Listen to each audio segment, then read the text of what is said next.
Shalom, Michael. I want to start out by giving all praise, glory, and honor to the Heavenly Father and His Son by their true name, Yahweh, Hashem, Yahweh Shah. Going on to the elders, their prophets of great millstone who rule and teach well.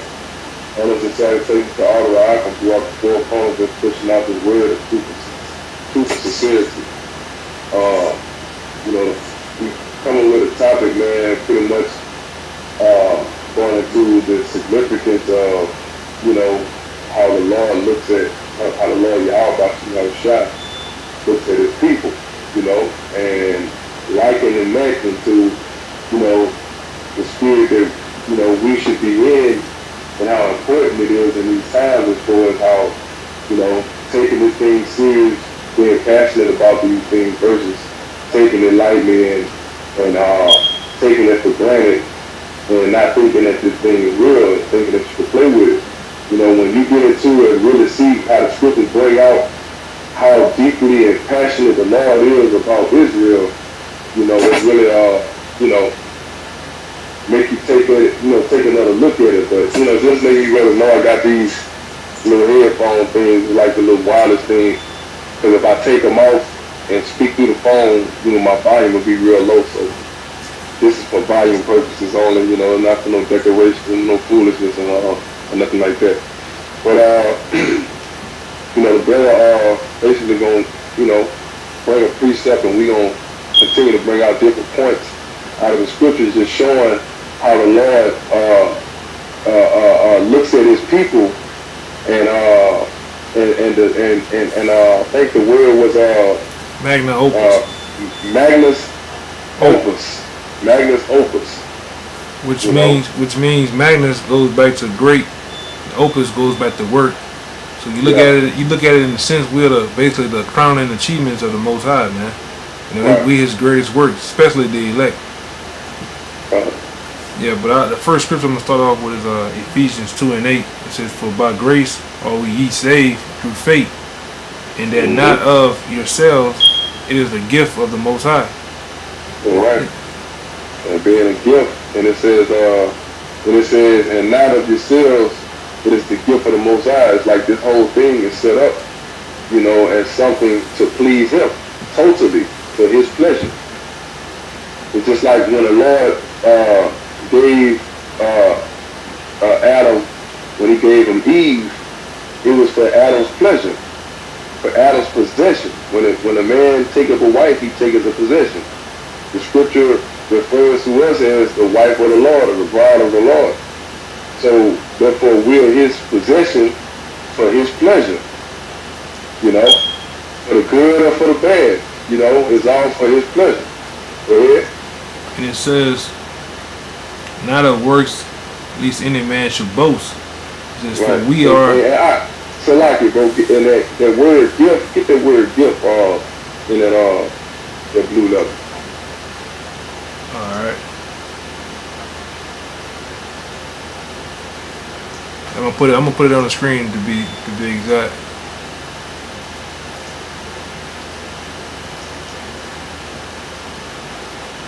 It's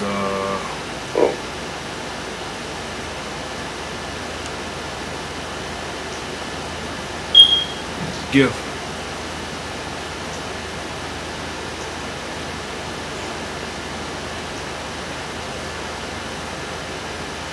Let me play the word.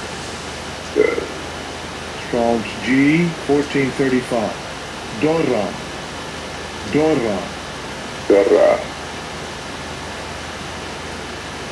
There you go. A gift, a present, gifts offered in expression of honor, of sacrifices, and other gifts offered to the Most High.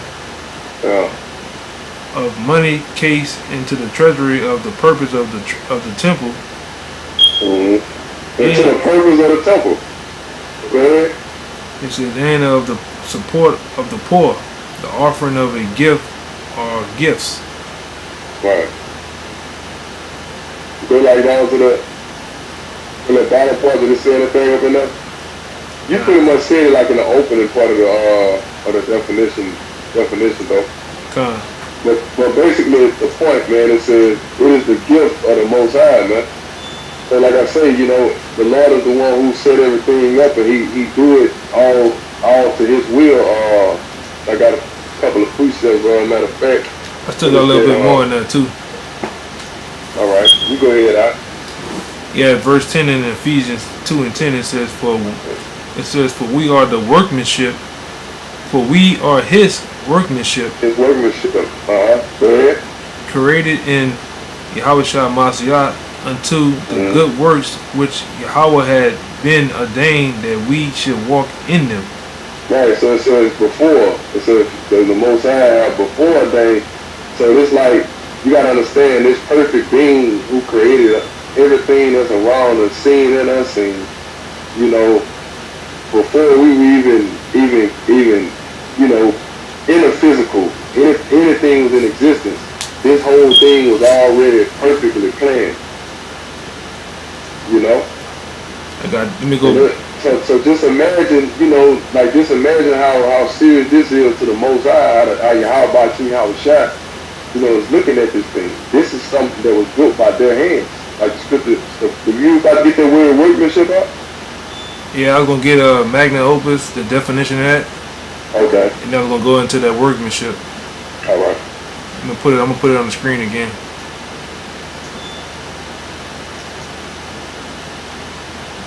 And I get it. Oh shit. Yeah, this the word magnet. To see it. I got the phone kind of backed away from it, so I can't really see the screen like that as far as the little words on it. Yeah, it says Magnum Opus, which goes back to masterpiece. In the Latin, great work. Magna meaning great, and opus meaning work. And it says in the modern use in the creation that has been given as a crucial praise, especially one that is considered the greatest work of a person, career, or to a work of outstanding creativity. Yeah, they say the greatest work of a person. So I mean, you think the Lord had 7,000 years to just sit down and think about what He want to do? Speaking of Yahweh, like those years were thought about instantaneously. The Most High already put all of existence perfectly together before He was even played out. And it was perfectly put together. Like I say, all of the destruction that happens, all of the ups and downs in Israel, you're going to realize that at the end of the day, it was all a part of a big masterpiece. Israel going through this, Israel triumphing through that, Israel going down through that, and at the end of it, coming out on top. The elect coming out on top, triumphing on top. Triumphing, however you pronounce that word. What you gonna say though, bro? Yeah, I'm about to say through the good and the bad though. God. It says the greatest work of a person's career or to a work of outstanding creativity, skill, profundity, or workmanship. Let that word again. Workmanship. Yeah. Workmanship. It says historically a masterpiece was a work of a very high standard produced to obtain membership or a gal, meaning when you look at the word gal, it means an exclusive club. Right. Like the elect, man. The elect is like an exclusive club. Getting tongue tied. Right. It says of an academy in various areas of a visual arts and crafts, man. All right, and like the verse you just read earlier, man, Ephesians, what it was 2, yeah, and 10. For we are His workmanship. That's right. It says, speaking of the elect, and in the kingdom, it's going to be ultimately all of Israel, because all of them are going to be white, but it's like Scripture called the first fruit, man. Speaking of the time we're living in now, it's speaking of the elect. Yeah, and we're His workmanship. We're His greater creation. Yeah, crowning achievement, man. Yeah. This So the you work. don't think that the Lord take his nation serious and what his prophets are about? The scripture say be occupied in prophecy. That's a part of the Lord's workmanship. Us going on the highways and byways in sackcloth. You know? What you gonna say, bro? Yeah, I was gonna get that word workmanship in Ephesians 2:10. Alright. Strong's G 4161. Poema. Poema. Yeah, the word poema. And the word poema, down in the definition, it says that which have been made a work of the works of Yahweh as creator. And down in the Strong's definition, it says a product, fabric, literally and figuratively, thing that is made, workmanship. That's right. That's right. I got a little precept on this up, dog. This is bagging it up, man. Ephesians 1, and I'm gonna start at 3. It says, "Blessed be the Most High, the Father of our Lord Yahweh Hamashiach, who have blessed us with all spiritual blessings in heavenly places in the Hamashiach, according as He have chosen us in Him before the foundation of the world, that we should be holy and without blame before Him in love, having predestinated us unto the adoption of children by Yahushua Hamashiach to Himself, according to the good pleasure of His will." God. You know? I got another one out where you can break it down. It gets in depth, man. This is Wisdom of Solomon 13.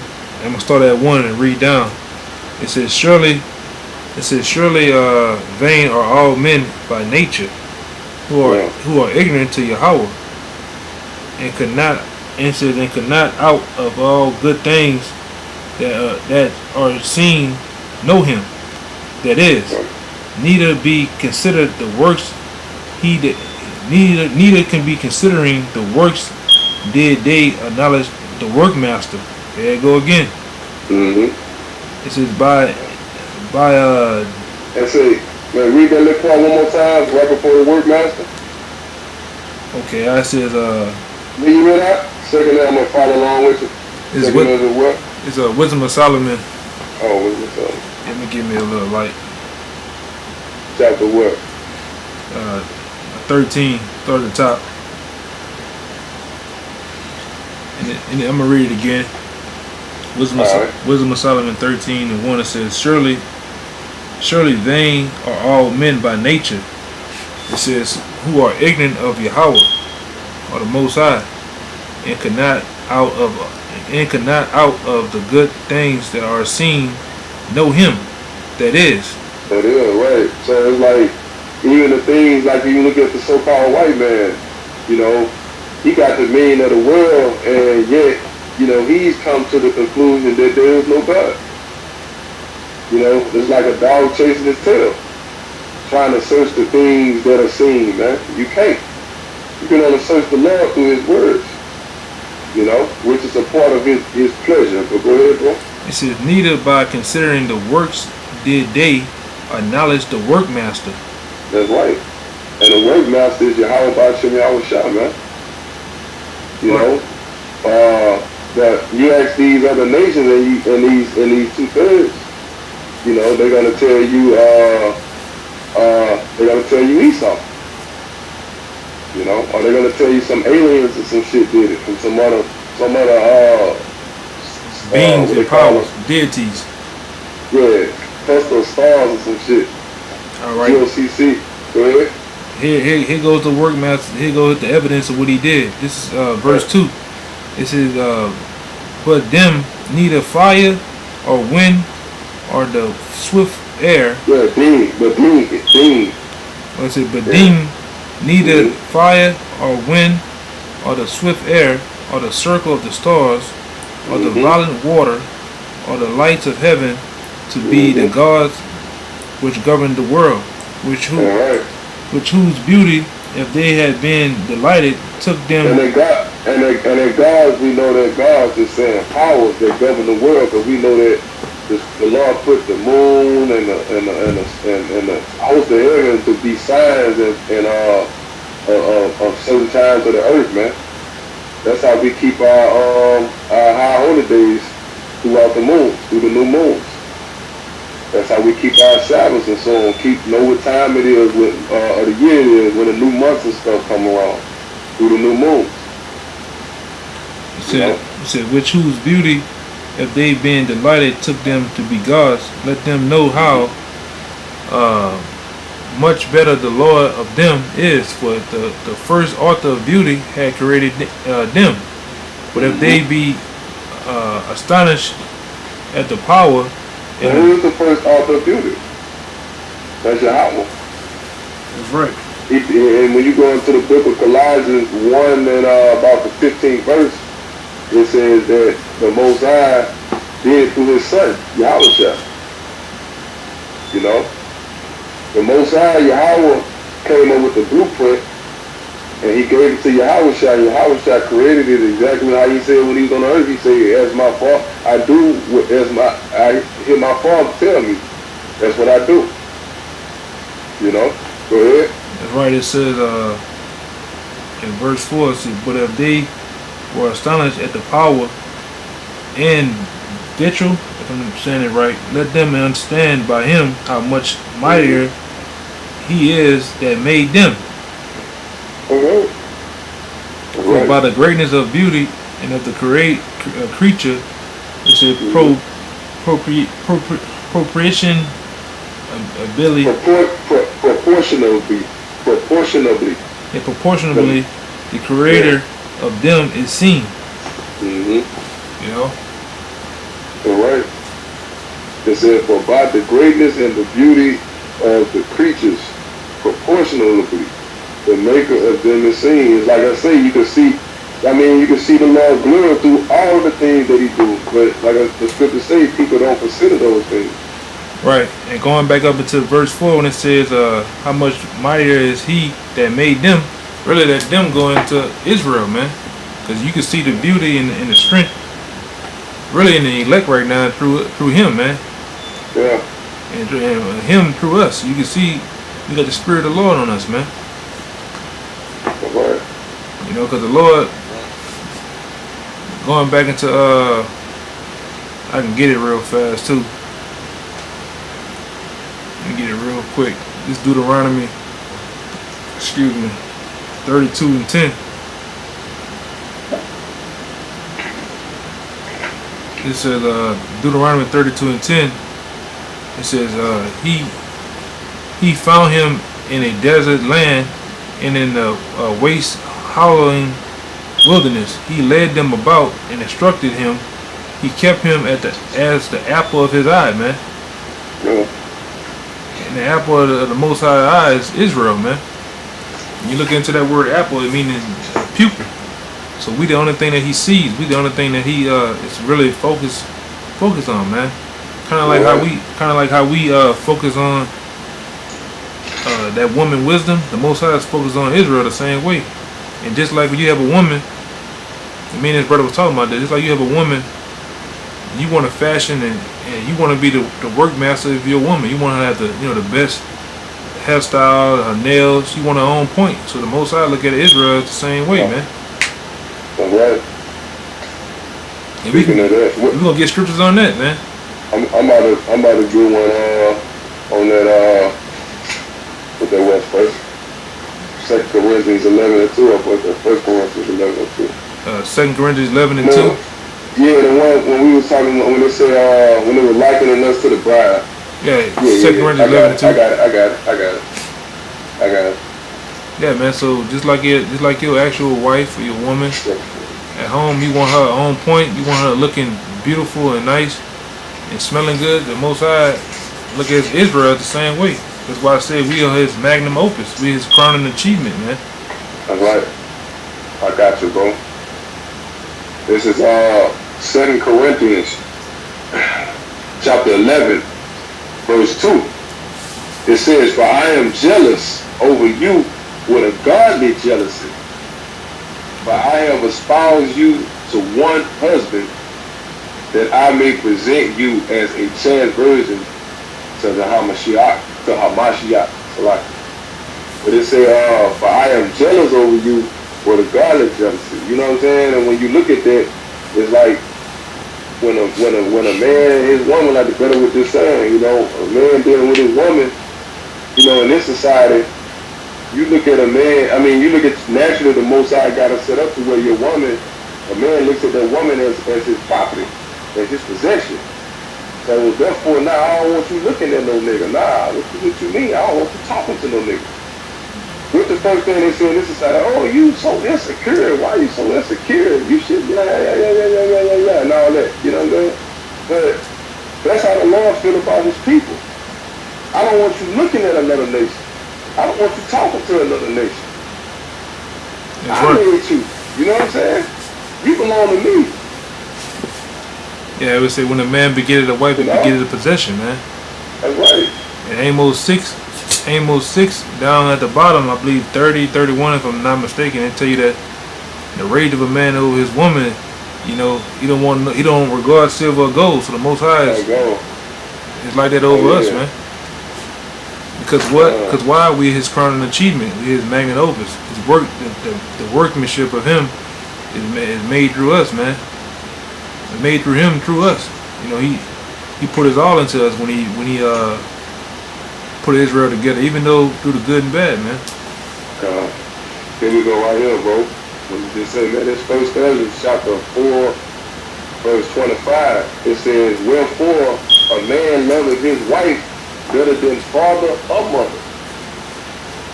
That's right, man. It says, yeah, many that we know the Lord ain't finna run out of his bitch, you know, something like that, but it just goes to show you the significance and why the Lord likens Israel to a woman, to the bride, you know, to a chaste virgin. So it says, yeah, many there be that have run out of their wits for women and become servants for their sakes. Now let's look at Yahushua. Yahushua, did not he become low and get sacrificed so that we can make it, so that the bride can make it.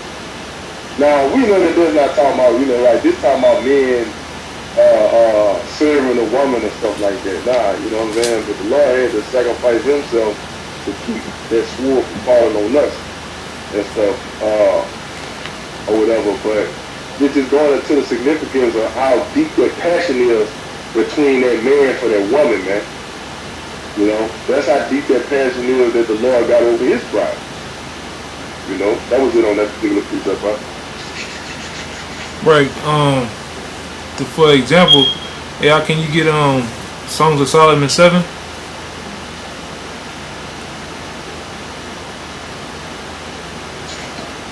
Chapter 7. Yeah, it started at the top. We're gonna jump around a little bit, but it's showing you the significance. I know. I had I can't remember. It was a precept. We had just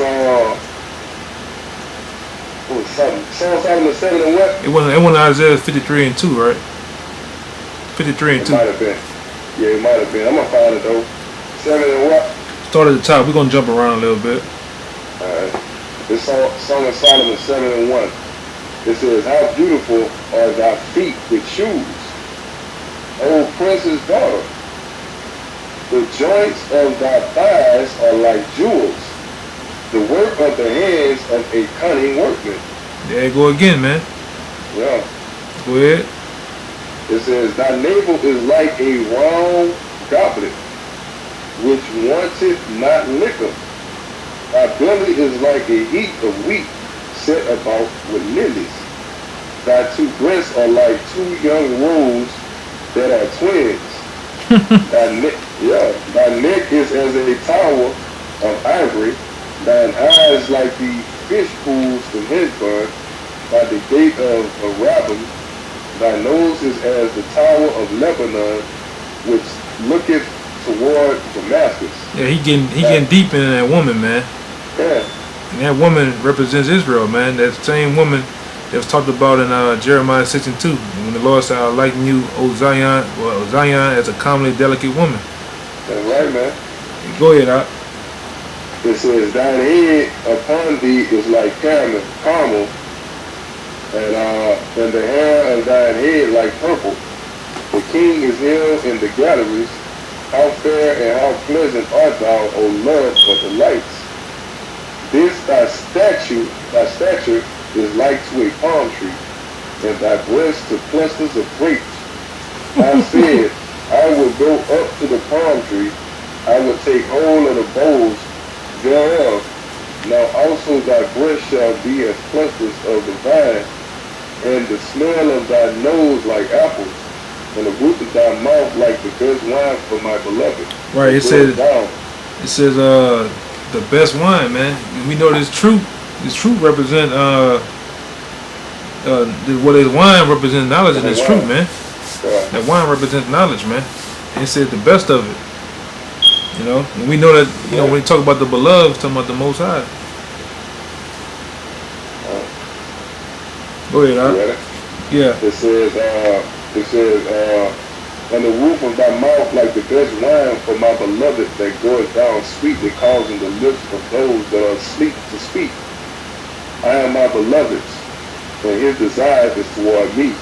Come, my beloved, let us go forth into the field. Right, we know the field represents the world, man. You know, in a sense, in these scriptures. Go ahead. It says, and let us go forth into the field, and let us lodge in the villages. Let us get up early to the vineyards. Let us see if the vine flourish, whether the tender grape appear, and the pomegranate. Hold on, page this stuff together. Right. And I was gonna say all this is an allegory. So you look at the vine, the grape, and the pomegranate. All those represent the wisdom and knowledge and understanding of this word, man. These are allegories, here, man. You know, Solomon getting deep in it, man. You know, and when he goes, and the brother gonna get it. You know. You got it. Yeah, go ahead. It says, how you said, pomegranates. Pomegranates. Therefore, there will I give thee my love. Right, and that love represents more knowledge, man. You know, this is an allegory. So, like I said, you look into the pomegranates, the vine, the grapes. All those are allegories, man, representing the wisdom, knowledge, and understanding, man. And the Lord said He was gonna give us more of it. Go ahead. It says, and there will I give thee my loves. The mandrakes give a smell, and at our gates are all manner of pleasant fruits. Right, there you go again. There you go again. The mandrakes represent knowledge, man. Yeah. And, or this word, these scriptures, man. And then we know about it when it says the fruit. Fruit represents knowledge too. All right. Go ahead, Al. Like we say, the tree that bears not fruit. What is that fruit talking about? The pure understanding. Right. The pure understanding of these scriptures, man. You out here teaching the truth, or you out here teaching lies? You out here bringing forth fruit, or you out here bringing forth poison? You know? But it says, new and old, which I have laid up for thee, O my beloved. Right, and that new and old can go into this whole book, man, because some guys don't want to deal with the whole book of the Most High's workmanship, man. Yeah. This Bible represents His workmanship too. This is crowning achievement, which the Lord has put His Spirit in this, man. And some guys don't want to deal with the old and new, but you got to deal with it, man. It's a part of it. Go ahead, Doc. I like the internet chapter. Yeah. You want 8? You want chapter 8? Yeah, let's read down a little bit more. Just go down to 4 and 8. Read all the way down to 4 and 8. 8 and 4? No, just read down to 4. Yeah, I'm saying chapter 8 verse 4, right? Yeah. Okay. Son of Solomon 8 and 1. Oh, that thou wert as my brother that sucked the breast of my mother. Right. And when they talk about the breast of the mother, it represents the Bible, man. This is where we start off as newborn babes, man. What we have to deal with first in these scriptures, the milk. You know, and we deal with the milk. We suck in the breast of the mother, man. In this Bible, man. Go ahead, Doc. When I should find thee without, I will kiss thee. Yeah, I should not be despised. That's I will right. lead thee. Go ahead, Doc. I will lead thee and bring thee into my mother's house.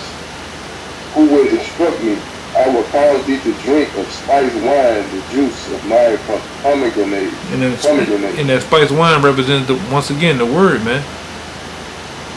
You know, and the Lord has caused us to drink that wine, man. We have drunken that best tasting wine of all, man. Right. Go ahead, Doc. It says his left hand should be under my head, and his right hand should embrace me. Like you hugging, you know what I'm saying? Like you comforting somebody, man, holding them, supporting them, securing them, you know. Right. I charge you, O daughters of Jerusalem, that ye stir not up, nor awake my love until he please. Right. Who is this? Yeah, that's it. Doc. Yeah. Right. And we that's why we go on the highways and byways, man. That we hope and we pray and we fast to hope that that the Most High do come. You know, and we wake him up to, let's say, what does Scripture say? Give him no rest, man. Yeah. And that's what we doing, man. That was it on that, huh? So, man, like like the brother, like we basically bringing out, man, like the Most High, man, he's serious about his people, man. You know, get that one in, what's that one? Oh, you talking about Second Ezra 5:22? 5, yeah. I got it. This Second Ezra 5. Talking about 22. Verse 22. Yeah. It says, and my soul recovereth the spirit of understanding, and I began to talk with thee with the Most High again, and said, O Lord, that bears rule of every wood of the earth, and of all the trees thereof, thou hast chosen thee only one vine. Right. And we know through much study, man, that one vine represents who? Israel, man. Israel. That's the vine, man. Yeah. Go ahead, Doc. And of all the lands of the whole world, thou hast chosen thee one pit. What's that pit? The land of Israel, man. That's the only place the Lord has called the land of milk and honey, man. Right. The Lord sure ain't dealing with America. That America sure ain't that one pit. Go ahead, Doc. Yeah. And like I say, I mean, are we not in a pit state right now? That's right. You know, I mean, when you think about a pit, that's like a hole, you know what I'm saying?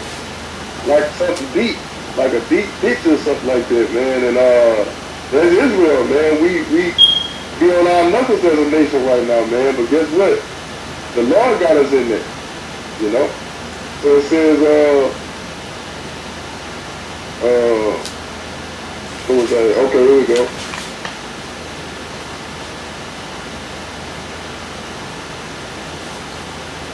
Alright, verse 24. And of all the lands of the whole world thou hast chosen thee one pit, and of all the flowers thereof one lily. And of all the depths of the sea thou hast filled thee one river. And of all builded cities thou hast hallowed Zion unto thyself. And of all the fowls that are created thou hast named thee one dove, and of all the cattle that are made thou hast divided thee one sheep. And among all the multitudes of people, thou hast gotten thee one people. And unto this people whom thou lovest, thou gavest a law that is the food of all, man. That's right. And it said the people that thou lovest, man, that's a special love, man. You know? I got one to back you up. That's an honor to be loved like that by the Most High and His Son, man. You know, the Lord's not concerned about these other motherfucking people on this earth, man. He's only dealing with his people. That feels good, man. To be exclusive. Like the brother brought out earlier. That feels good, man. That's right. And finally be first. Fuck, you been last all for 400 goddamn years. You niggas ain't proud of being last. And you want to take the so-called white man joint errands with you? Jake ain't tired, bro. Yeah, you obviously not. Go ahead, I got, let me see. Let me get it. Let me go back. Oh shit. Yeah, the first one I had was 2nd Ezra 9 and 30. It says, "And thou speakest, saying, Hear me, O Israel, and mark my words, that thou seed of Jacob. For behold, I sow my law unto you, and it will bring forth fruit in you, and ye shall be honored in it forever." And the other one I had was Isaiah 44 and 1. And it says, "Yea, now hear, O Jacob, my servant, and Israel, whom I have chosen." Man. And we are the ones that the Most High love. Right. That's love, man. I mean, like I say, that love could be tough.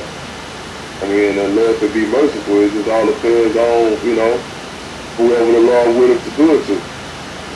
And if the Lord gives us a certain guideline to follow, I mean, we have to look at his work. Like the scripture said earlier, man, I mean, people see all of the Lord's work, but none of them consider that the Lord is the one that did it, man. Nobody get the Lord the glory for what he did. So if you came in to be in his truth and you know that the Lord is the one who designed and created all of these things, man, in perfection, and he chose you, is that something to take lightly? And not. Like something that powerful chose little old me, man. Like, I mean, that should be something empowering, man. That opposed to something that that you just take to play with. Actually belong to something, man. The Most High, Yahweh love you more than you can never love him. We think we love the Lord, man. We think we love the Most High in something. Hey, that's how, I know a little bit about it from being an artist myself, for as painting and drawing. Like, when you get into those certain, you get into your craft, because the Most High is the ultimate producer. He's the ultimate artist, all that. So when you get into sculpture, all that. Yeah, when you get into that, man, you get into that line of the body of work. You get into that, your pieces, man. You have a love for it. You wanna fashion it and making it a certain way. That's why they call the Most High the potter, man, and we the clay. And he have fashioned us into what he wants us to be, man. And you have a die-hard love for that, man. You critique your work, You want it to be the best, Just like you, when you grow up, you nourish up your son and your daughter. You want them to be the best, because they represent you, man. And guess what? We're gonna get that ability to represent the Most High in the best possible way, man. When we get these new bodies, we get our land back, we be on top again. And also when we get our king, man. That was it on that, huh? That's it, bro. Yeah, man. So we hope, as always, man, we hope that was edifying. And we hope that got to the point, and to those who needed it, man. As always, we'll give all praises to Yahweh, Hashem, Yahweh Shah. Double honor to the elders and apostles of GMS. Peace and blessings and salutations, man, to the whole elect out there, man.